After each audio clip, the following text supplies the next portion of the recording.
First at 4, it's the big money announcement bringing Michigan's Democratic and Republican leaders together. They have some predictions on how General Motors will be changing lives for thousands of workers. It is a cold one out there, and we have more cold air on the way, even more at the end of the week. I'll have that timetable for you straight ahead. Bye-bye, number 2 pencil. Hello, digital SATs. We'll look at the changes coming for college-bound students. Live from downtown Detroit, home of WDIV and Click on Detroit, Local 4 News First at 4 starts now. Good afternoon, everybody. I'm Karen Drew. First at 4, it is the kind of investment supporters are calling life-changing for thousands of workers. Automaker General Motors is making the largest investment in company history right here in Michigan. Now, we previewed the news last night at 11. Now, Devin Skillion here with the official unveiling.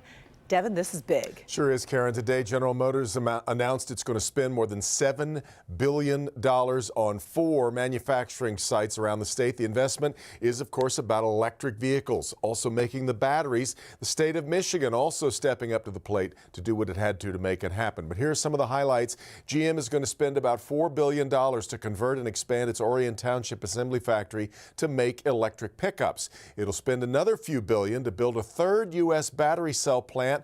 That'll be with a joint venture partner in Lansing. General Motors CEO Mary Barra says the investment will make Michigan, quote, the epicenter of the electric vehicle industry. They say the plans will help the state keep 1,000 jobs. That's keep 1,000, but create up to 4,000 more.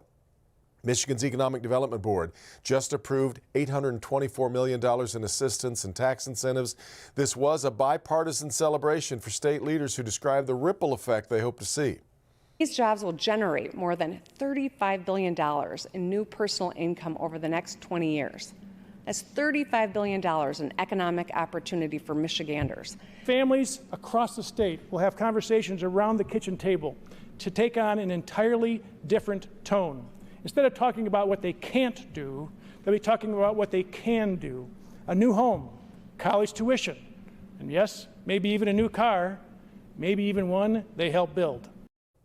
So new here at 5 o'clock, we'll keep looking at these ripple effects that we're going to feel locally. Also, what it all means for the changing auto industry that, of course, remains so vital to us in our state. So, Karen, till then, back to you. All right, exciting news. Yeah. Thanks, Devin. You bet. By the way, the governor is also getting ready for tomorrow night's State of the State speech. For the 2nd year in a row, it will be a virtual event. You can see it on Local 4 and streaming at clickondetroit.com tomorrow night at 7 p.m. A teenager is under arrest and charged with felony murder in connection with a mysterious car crash over in Oak Park. Now, you might recall this car smashed into an apartment complex last Thursday night.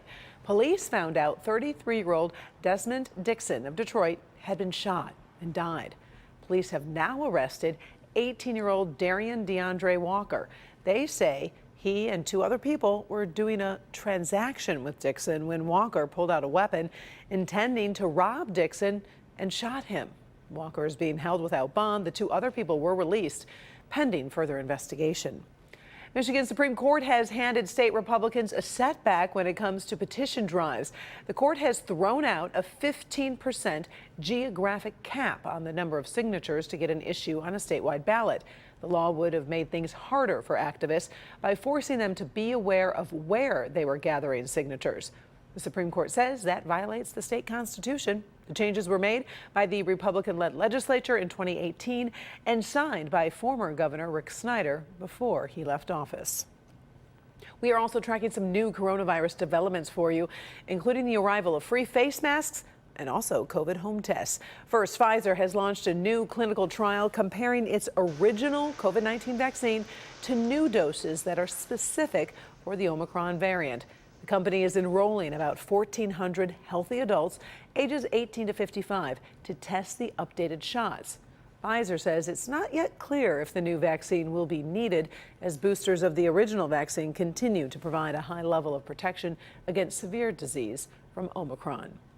Several sources are reporting the Biden administration will have OSHA drop its vaccine and testing rules for larger businesses, and that's effective tomorrow. Supreme Court's conservative majority blocked the rules, saying OSHA had exceeded its authority. President Biden has called on businesses to voluntarily implement the requirements. Meantime, the first free COVID tests from the government have started to arrive. Did you get one in your mailbox? At least one person in our newsroom ordered last week, and the shipment arrived today. We have been told delivery will take 7 to 12 days from when you place your order. Also, stores like Meijer and Kroger have started to distribute free N95 face masks, also from the Biden administration. The Food and Drug Administration says monoclonal antibody drugs from Regeneron and Eli Lilly should no longer be used because they don't work against the Omicron variant. New at 5, Dr. Frank McGeorge takes a look into what that means and what other treatment options are out there. We sure had a lot of snow yesterday, but we could see a few more flakes tonight. Nothing super crazy. Paul Gross has the first forecast for us. Hey, Paul. Yeah, hey, Karen. Yeah, the flakes we get this evening will be flurries or very light snow showers. No impact on travel whatsoever, but the cold is the big story, and one of the ramifications of the cold is that we have ice dams forming on the St. Clair River. So we now have a flood advisory in effect until tomorrow morning at 8:15 a.m. due to those ice dams causing the water to back up, and there is some minor flooding occurring. So we'll keep an eye on that for you, as we will temperatures. Look at this, barely making it to 20 degrees, not even 20 in some spots. And wind chills this afternoon have generally been in the single digits to the low to mid-teens. So it is cold out there. And you can see that the sunshine we had this morning has been largely replaced by cloud cover. Some lake effect bands trying to work their way eastward, but again, just some flurries or a couple of light snow showers. If you head to the Pistons game again, no travel trouble, just temps slowly falling through the teens, wind chills in the single digits this evening. It's going to be a cold one getting to and from the car, Karen. Right. Thank you, Paul. Well, it has been a rite of passage for high school students for years, but in the future, taking the SAT exam will have a whole new look. So forget about the paper and the pencil that you see on your screen. The SAT is going digital. Test takers will be allowed to use their own laptops or tablets, but they still have to take the test at a monitored site. The new version will also be shorter, taking the test on reading, writing, and math from 3 hours to about 2. Paula Tutman has been looking into the changes, and Paula, you found this could bring some new challenges for students. Yeah, that was really the surprising thing to me, Karen. Things I didn't even think about. Of course, it does beg the question whether or not this number 2 pencil is becoming obsolete. Well, maybe not necessarily, but certainly not needed to an SAT coming to you soon. For a lot of students, test taking is tough as it is, but put the letters SAT anywhere near that test and it can become absolutely nerve-wracking.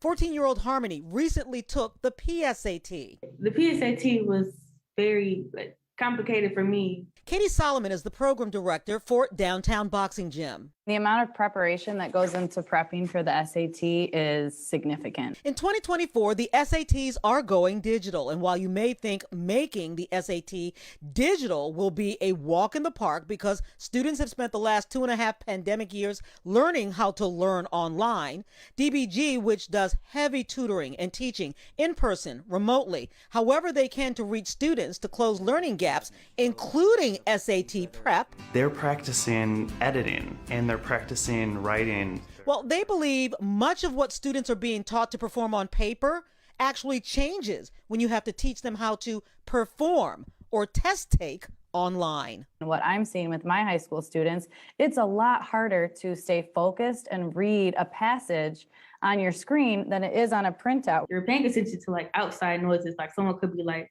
clittering, like tapping on a computer or whatnot, and you can like hear it. And like that distracts me. It's like every little noise counts. The College Board, the folks who actually administer the SAT and PSAT, says students will be able to use their own laptops and tablets, but not at home.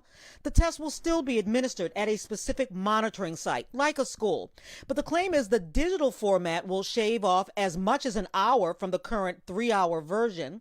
But to be successful with that new format, Solomon says teachers, tutors, parents, and students will need to learn how to use new muscles to succeed. Actually sitting and focusing and not being distracted on a digital screen when our kids are put in front of screens and we're seeing that they're not learning the same as they were in person as they are virtually.